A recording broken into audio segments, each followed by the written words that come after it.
Hello and welcome back to another week of the Pioneers Weekly Football Preview, where we take a look at high school, college, and professional ranks, giving you an inside look at what we think will happen this week in football.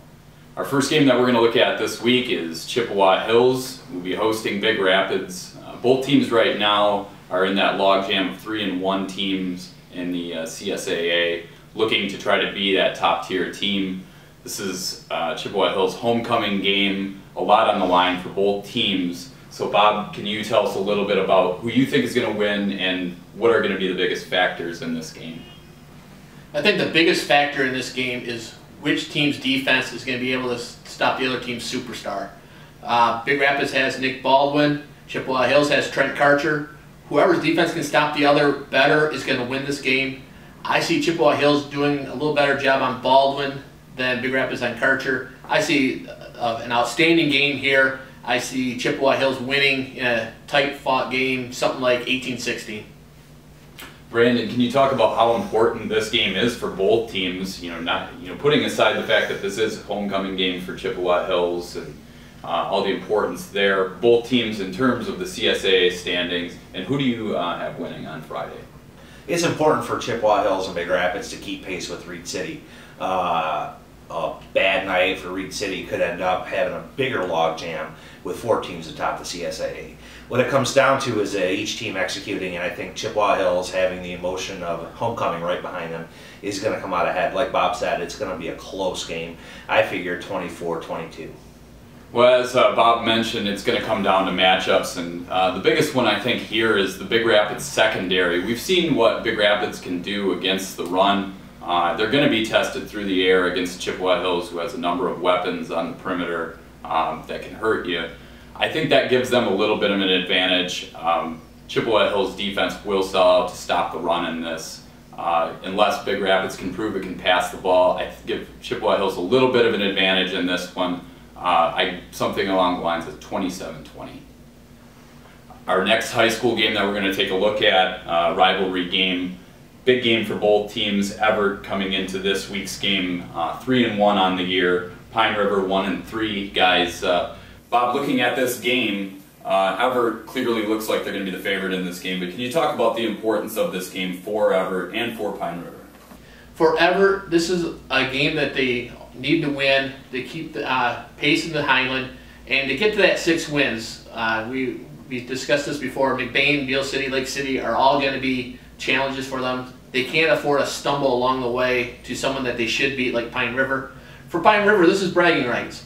It doesn't get any bigger than that. And I see Everts winning this one, and I think this game's going to be a little closer than most people think. I'll say Everts like 20-14.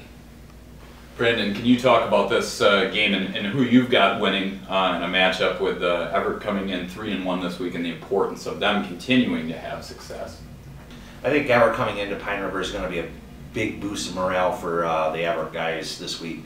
They're going to see a team that's battered and bruised in Pine River, a little low in the numbers, and they're going to be able to have their day on the field, whether it's running or even passing if Coach Craven decides to do so.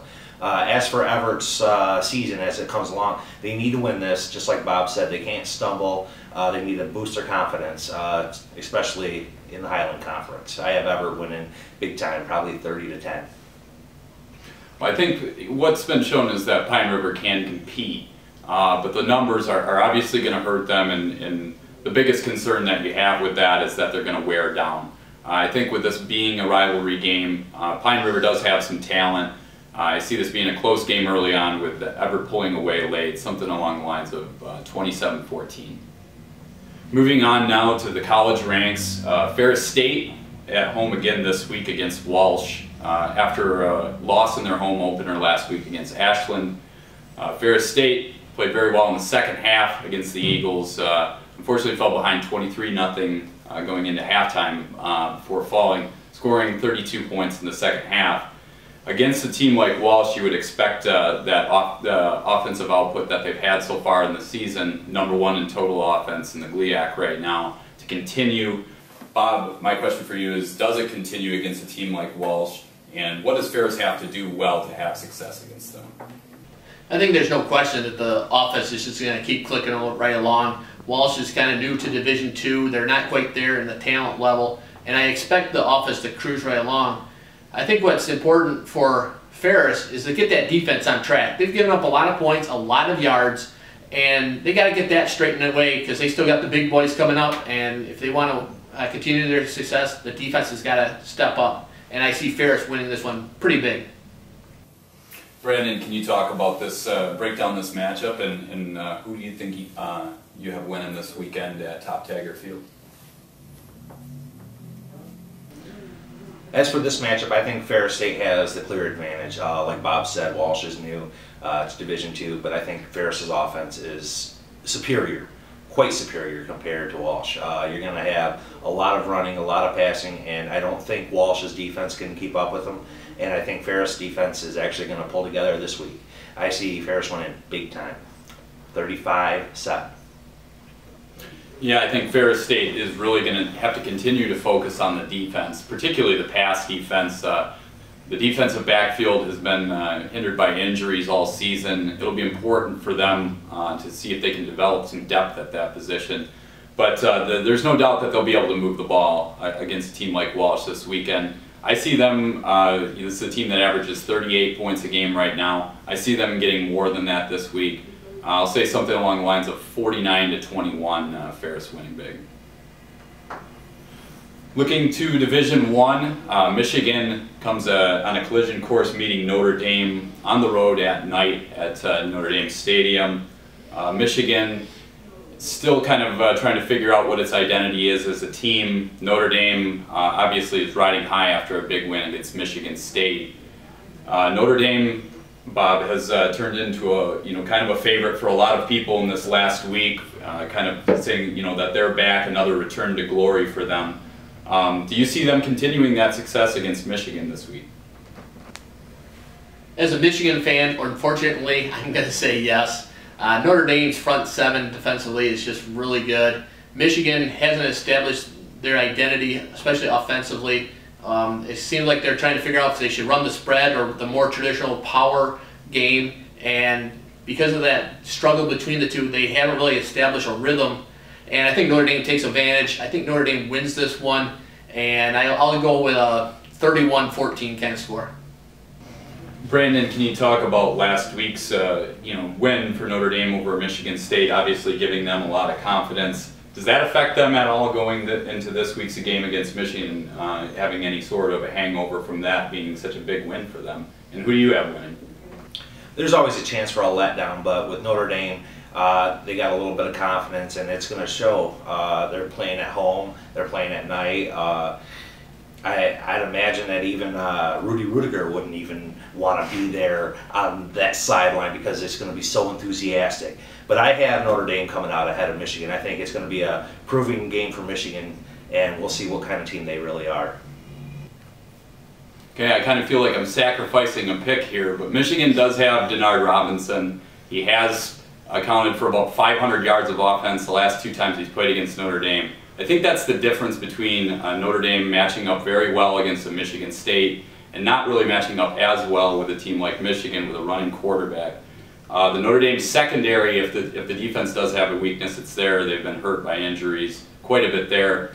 The front seven may have their way. That could be a big difference in this game. I see it as a toss-up game, but until Notre Dame can beat Denard Robinson, I say Michigan pulling off an upset in this one.